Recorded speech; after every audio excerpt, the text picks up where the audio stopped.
Welcome to a collaborative podcast, which is brought to you by newclevelandradio.net and Cleveland 13 News. I'm your host, Karen Hale, and I'm honored to share space with you and the extraordinary guests I bring to you. Some of them are from right here in Cleveland, but many are from around the globe. They've discovered their purpose, their power, and how to live it out fully while lifting others along the way. Today's podcast is brought to you by Cassandra Kubinski. Cassandra is an American pop artist, songwriter, and actress. She is known for her piano-driven blend of soulful, theoretical tinge music. She's been noted by Billy Joel and Carole King. Please take a moment and listen to her newest release, Joni Mitchell's Both Sides Now, on Spotify or wherever you listen to your music. I think when you listen to this song, you will see maybe how it relates to our guest that we have today. My guest is Penny Casselman, and I met Penny through podmatch.com. She's a certified high-performance coach, keynote speaker, host of the Pivot with Passion podcast, and she's an author. She empowers driven individuals to stop settling for fine and claim a red marker moment. I love that comment, a red marker moment. Activating clarity, belief, and intentional action to create a phenomenal future. You know, Penny, when I started podcasting, most of my guests were coaches similar to you. And what I started to find out is that we all need a coach, because I think we all think that we are imposters as we move forward. Because I remember with my first podcast, I had a friend call me up and say, "So who do you think listened to you today?" And my answer was, "Well, I don't know." And she said, "Maybe nobody listened." And I came up with a good answer, and I listened. I listened to what I was saying and what my guest was sharing. So if nothing else, I got something out of the podcast. She has never asked me that question again, because I want people to know when you go and you put yourself out, you're trying to grow. So explain to us, Penny, I'm sure you didn't grow up saying to yourself, "I'm going to be a certified high performance coach." So how did it all begin? Yes, you are absolutely right. And just so you know, I always usually carry my little red marker as my assistant when I interview and when I do my podcasts. Um, yeah, I did not grow up wanting to be a coach, and it took me a long time before I actually hired my first coach, because my background was always, or how I was instilled with knowledge was, go to school, do what the teachers say, show up, do the work, and that leads to success. And over time, while yes, that does boost your confidence and boost your skill set and set you on the path, after reading all the books, listening to all the podcasts, taking all the freebies I could find, I finally sat back and said, I'm doing everything I know how. And it wasn't until I was ready to take that first step and get vulnerable with someone else And, that the and, world of coaching like blew up. and that word that you just used, vulnerable, is so important. Um, we see athletes become vulnerable. They go and they try out, even if they don't make it, and somebody tells them, you need to improve on this, this, this, and this. And you just sort of stand there and go, oh, but my coach told me I was good in those areas. Well, for that coach, you were. For what you were doing, you were good in those areas. But now, if you need to move up, you need to learn more and you need to get more feedback.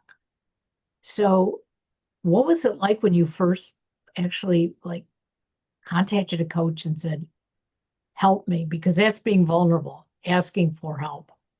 Yes. Yes.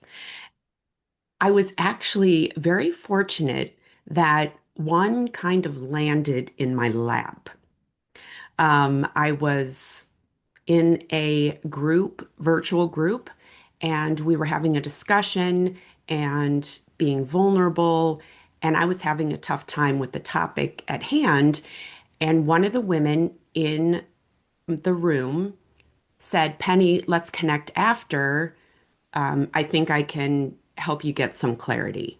And it was purely her servant leadership. She wanted to show up and just give value. And we connected. And after our conversation, I asked her if she coached. And she happened to say yes. And I've heard the phrase, and maybe you have heard this as well, when the student is ready, the teacher appears. Absolutely. And that is what happened that day. I had gotten to the point where I was frustrated enough, was willing to take action. I knew things could get better. I had the belief I just needed somebody to shine a flashlight and help me get out of my own way. And so in that moment, I said, how do I work with you? And that started my first experience of actually putting down money and showing up for myself. And from that instance is kind of where I came up with a red marker moment. It is the one thing I talk about that everyone has in their life. Whether a red marker was used or not, it is a point in your life where you step into and embrace the idea that you believe in yourself. You believe that you can figure out what's next. You are ready to take action and you have a vision as to where you want to go. Even if you don't know all the steps, you know that the end is there. And when those three things come together, that is a red marker moment. That's when you circle something on the calendar, you cross something off that you've been doing. You step into the best version of yourself and start moving forward. You know, it's interesting. I've been podcasting for 13 years and coaching now going on 4 years. And when I first started podcasting, I went into it because I was let go by corporate America. Basically, corporate America was telling me I was too old. Um, you have some deficiencies, which meant I was wearing hearing aids. And so in their culture, that was a deficiency. And I left there feeling like, who am I? What can I do with my life? Um, I loved what I was doing. I didn't like the culture. And when I finally realized that, it was like, okay, what am I doing that I can now create somewhere else? And I always wanted to be in broadcasting. And so somebody said something about podcasting, knew nothing about it 13 years ago. And I did a little bit of research and I jumped in without any help. But I knew deep in my gut, I had to make this try. I had to see what I could do. And since then, I've realized when you ask for help, it may not show up immediately, but if you keep your eyes open, it's available. And when you ask for help, other people want help from you as well, whether you realize it or not. And so it does become a two-way street. So I love the red marker because I think we all use it in some narrative at some point. Um, when I'm on my computer, I use the cross out in my text so that when I go back and read it, it's like, well, I took that out. Well, let me read it again. Did I mean to take it out or not? But I always save those copies. So I have a series where I took it out, maybe put it back in, refined it. And you can do that with a red marker rather than being afraid like we were in grade school when something Exactly. got circled and you thought, I'm a failure. I never thought of those red marks as, what can I do with them? So, what can we do with the red marks? Yes, this is when you get to reclaim your power. And that is one thing I am so passionate about with my high performance clients is you have the power to choose every single day. And until you fully embrace that idea, because society and most people that you will encounter will try to place blame or find fault in what is happening around them. And the world through social media, through news, through everything is just ramping up. Even our interaction on our phones, right? They say you make thousands and thousands of decisions per minute. And that causes fatigue, that can cause so many things, but we have a choice. And when you recognize that you're in the driver's seat, that you're holding the red marker, right? It's not a teacher, it's not someone telling you or valuing your worth. You get to choose what you do, what you get rid of, what you start adopting and stop tolerating.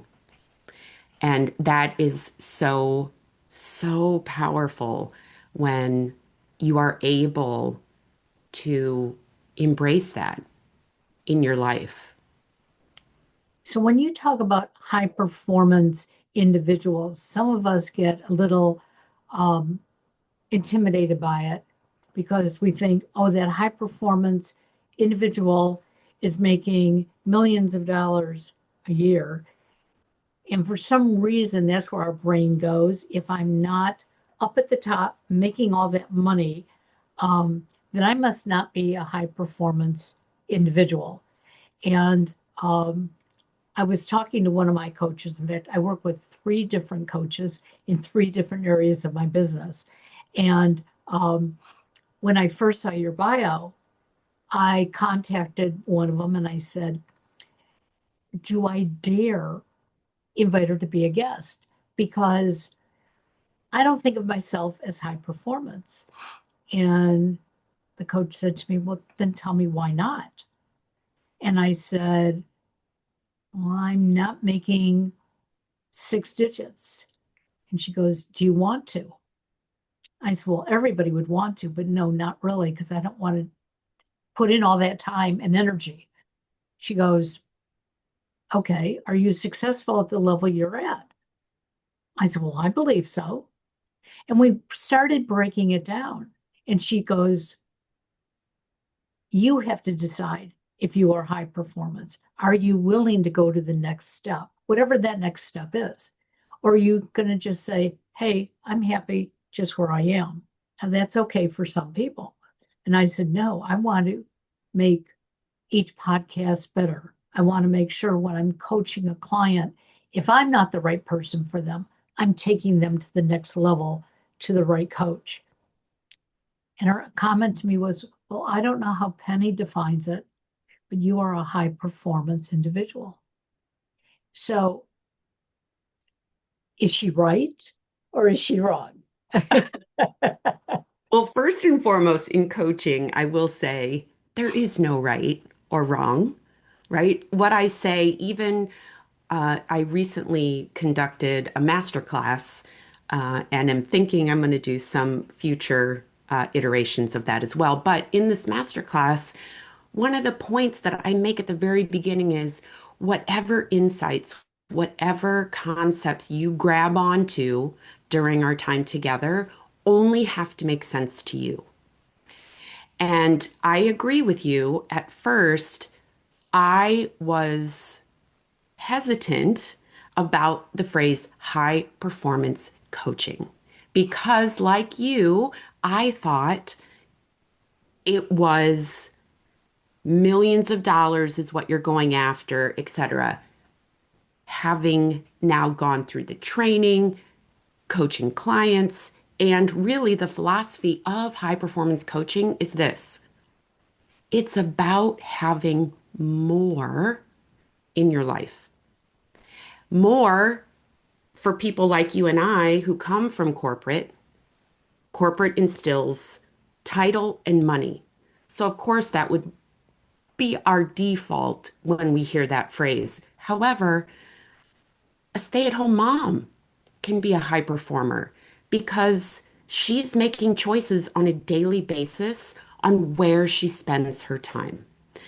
Is it supporting her kids? Is it, supporting the family? Is it giving herself a break so she can show up better Right. for those people in her life?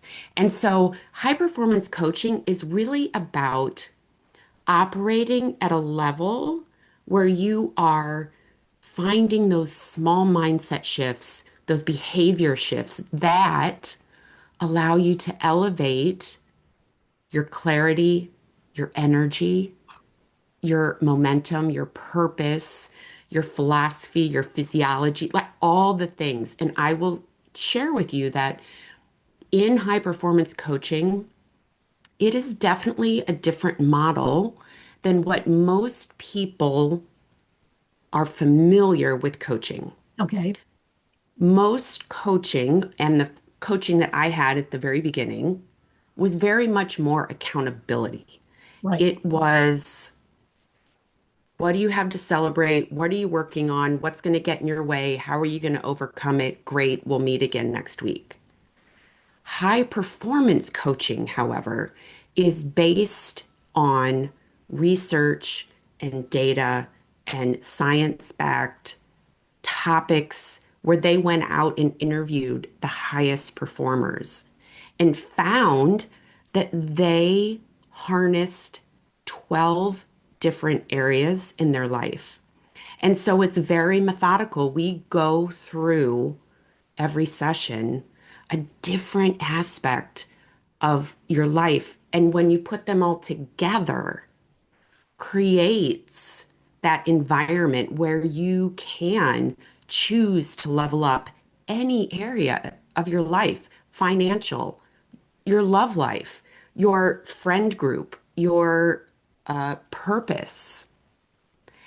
It's it's really, when I first got my high performance coach, so I was actually a coachee before I became a Yeah. coach, mind blowing transformation because as we were peeling back the layers of all of these different aspects, I was finding that my corporate background and my education background had me combining and confusing some of the core topics that we talk about.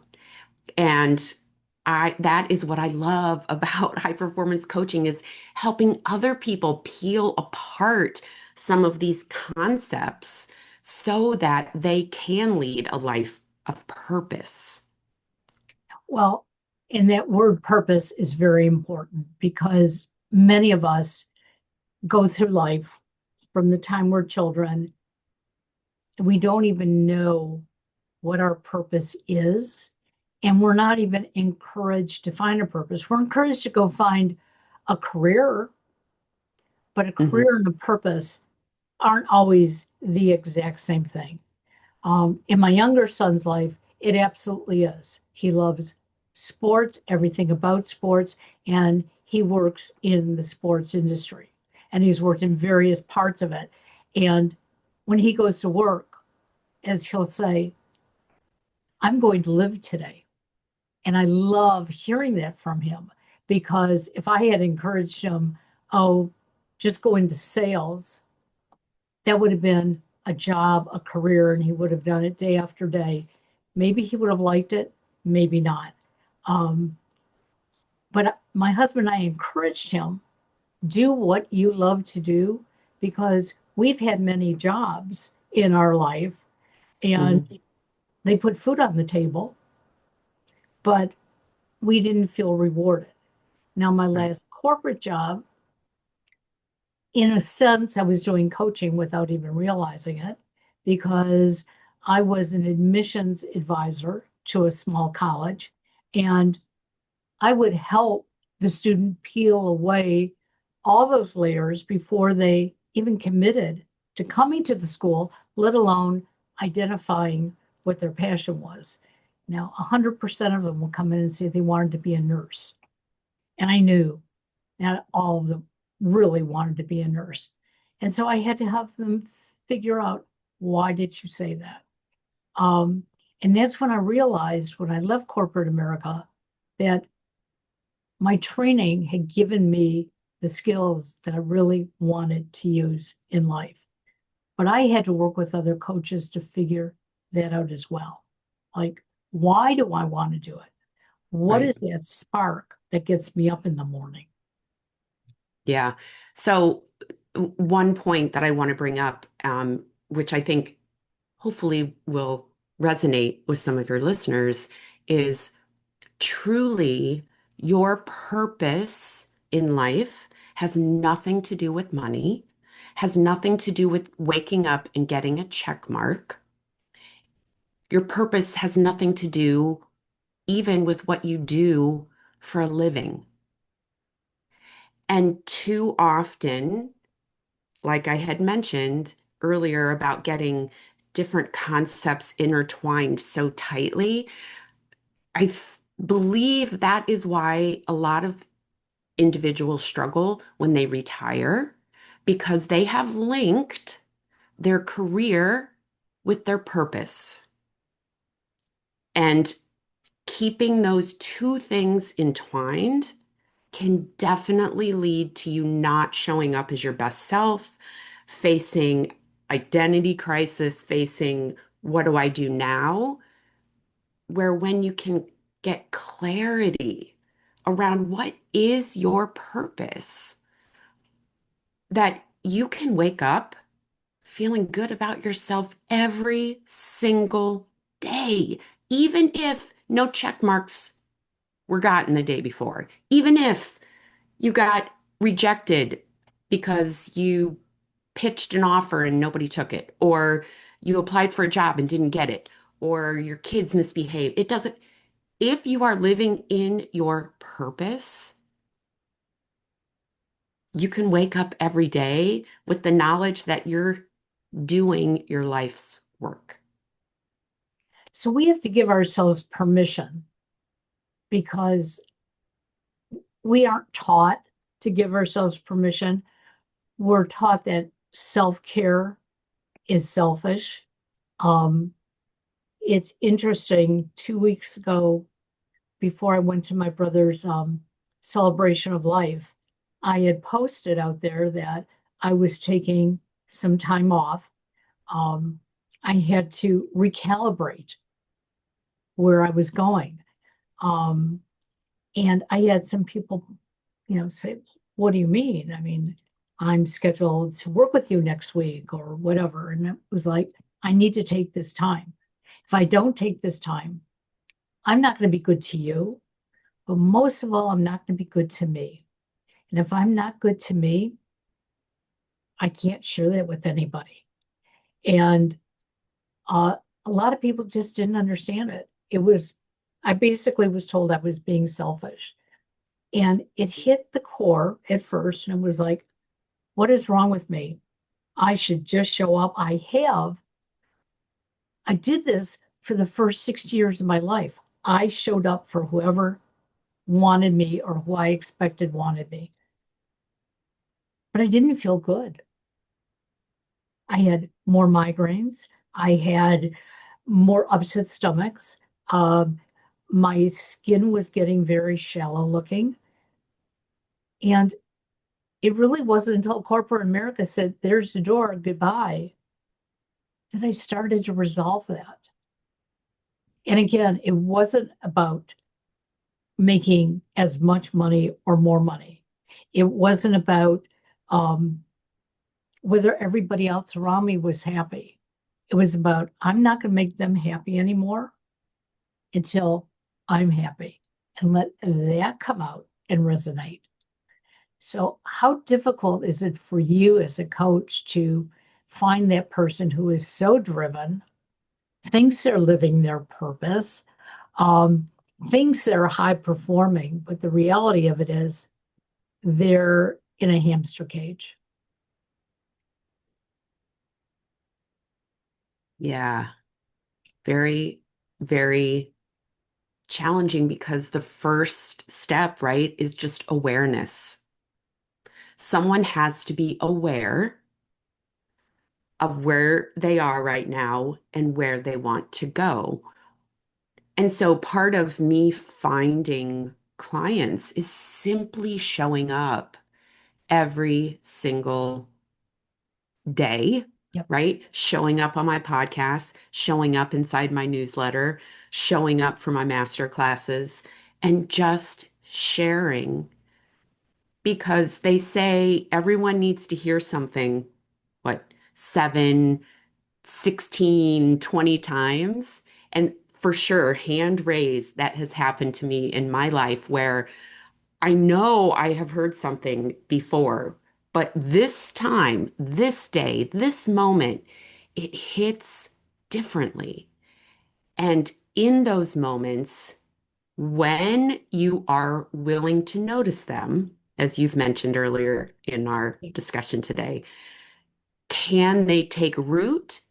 And then you find your red marker moment and choose to step up and move forward. And truly it really is a personal choice, but once you keep seeing over and over or hearing over and over again that there is more to your life, there is more abundance, more time, more adventure, more excitement, more connection. I mean, that really is the core of high performance is how do you get more of everything that you love?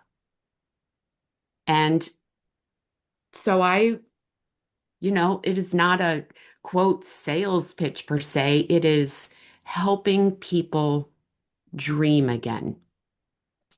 So I have an 83-year-old brother. He was the oldest of the three of us.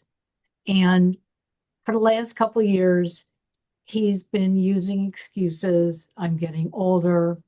I'm diabetic. Um, I'm starting to lose my sight. My feet are numb. And every conversation was based on that. Now, he does have a part-time job still at 84. He is a Scrabble enthusiast, so he does play a lot of Scrabble, and he runs a Scrabble club. So he's been doing things, okay? And it's like, well, that's good. But his tone is always, oh, I'm just sitting in my recliner today. Really haven't eaten well. Well, he got sick in June, and my other brother and I got on his case and said, you can either choose to be sick and die, or you can choose to get as well as you are able to. Mhm. We didn't want to give him false hope on anything, and he actually got himself in pretty good shape.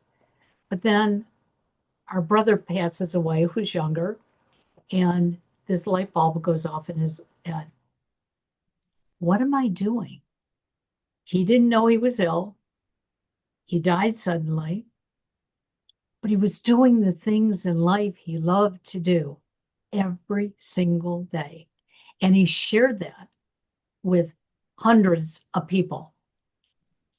So after we returned from the celebration of life, my older brother calls me and he says, I have an idea. I said, what's that? And he goes, I live in a retirement village. I want to start something called lunch to brunch. I said, well, tell me, what is it? His vision is so perfect. It's an opportunity for people to get out of their condos, come to one of the central areas, and meet over food, simple food. It can be donuts, it can be bagels, it can be a combination of things, but have everybody participate in it. And I said, well, you're in the perfect area to do that. Why don't you do it? He started giving me all these excuses. I said, no, no, no, no. Let's go back to your vision. What is your vision of it? He said, I'm going to make some new friends. I said, good. Other people are going to make friends. That's good too. I might learn something new at the age of 83. That is even better. I said, so what if only one person shows up? And at first he said, well, then it would be a failure. I said, no, it's not. You met one person. And if that person has a good time, do you think they might tell another person? I said, that's how things work. But are you having a good time? How do you feel about it? And he didn't give me an answer right away, which I was glad for. I said, you think about it. And yesterday we were talking, and he goes, I'm going to plan my first one for next week.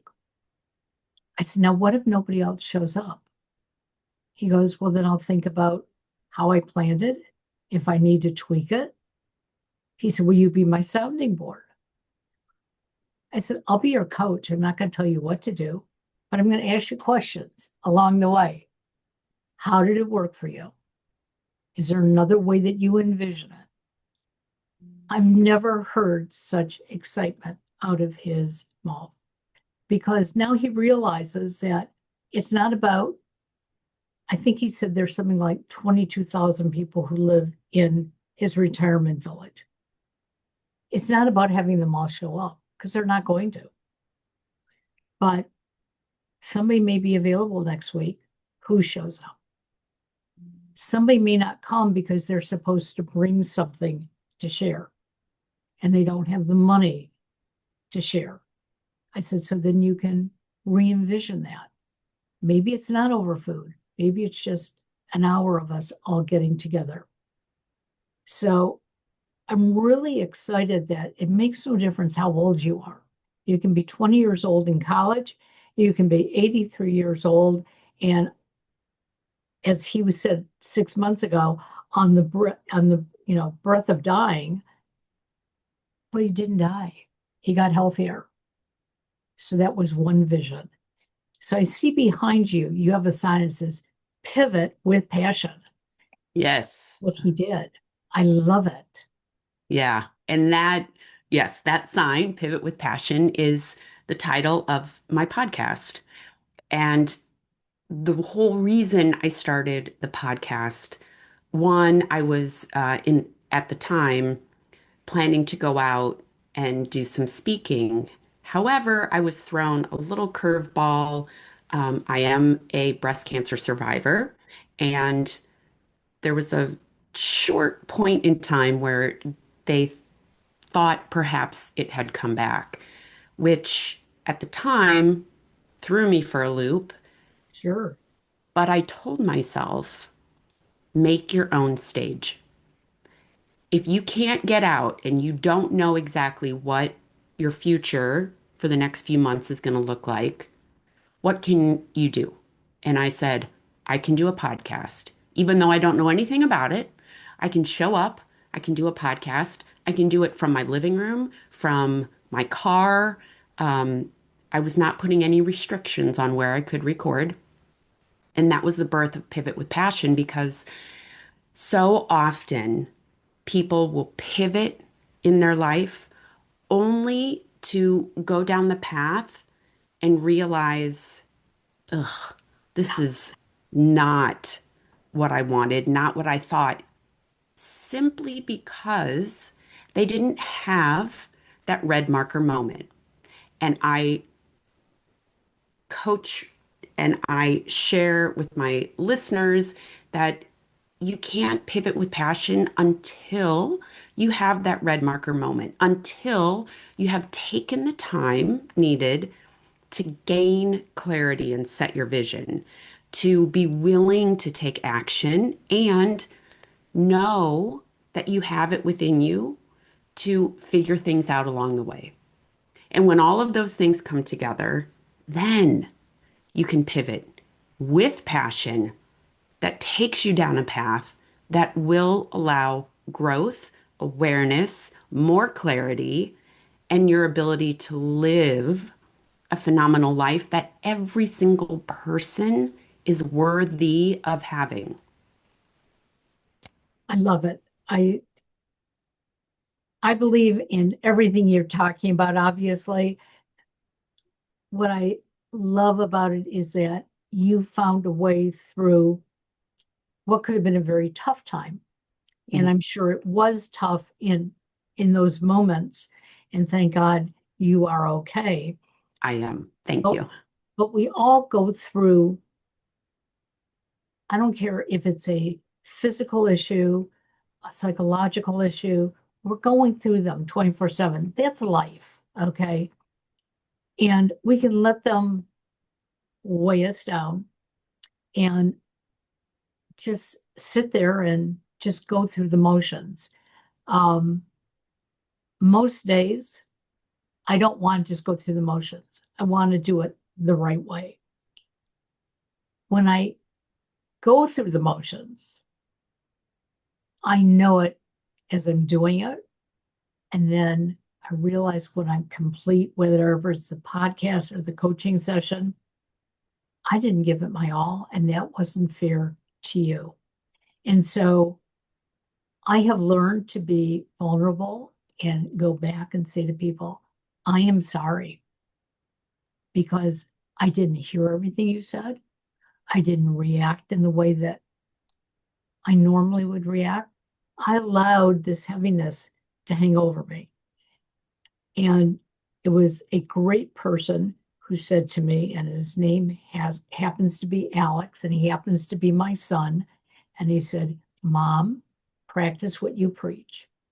If you can't do it right, take a breath, think about it before you do it. And I've learned. I've learned from my youngest son, and we think that we don't learn from our children, but you certainly can, because then they come back and reflect to you what you've told them all along.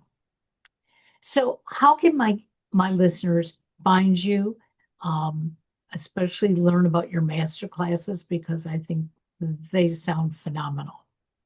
Yes, I'm very, very excited about my masterclass.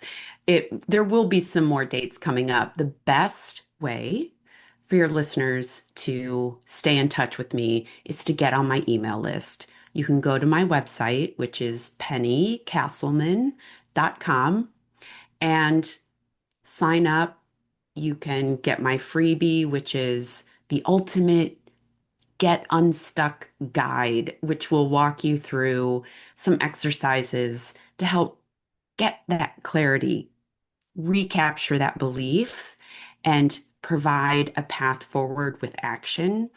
And by getting on my list, you will get my newsletter, which will announce any and all upcoming masterclasses. I love that. And that will be in the show notes. So for those of you listening and you said, oh, I missed what Penny said, yes, you can rewind and re-listen, or you can go to the show notes and get it right there. And, you know, you listen to both sides of the story when you are coaching, even when you're giving your master classes, that information is there. And I encourage people, um, don't sit around feeling sorry for yourself like I did for almost 60 years.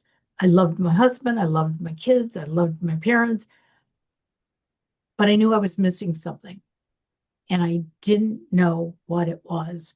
And again, if I hadn't been pushed out of corporate America, I'm not sure I would have found it because I didn't know to go looking for it.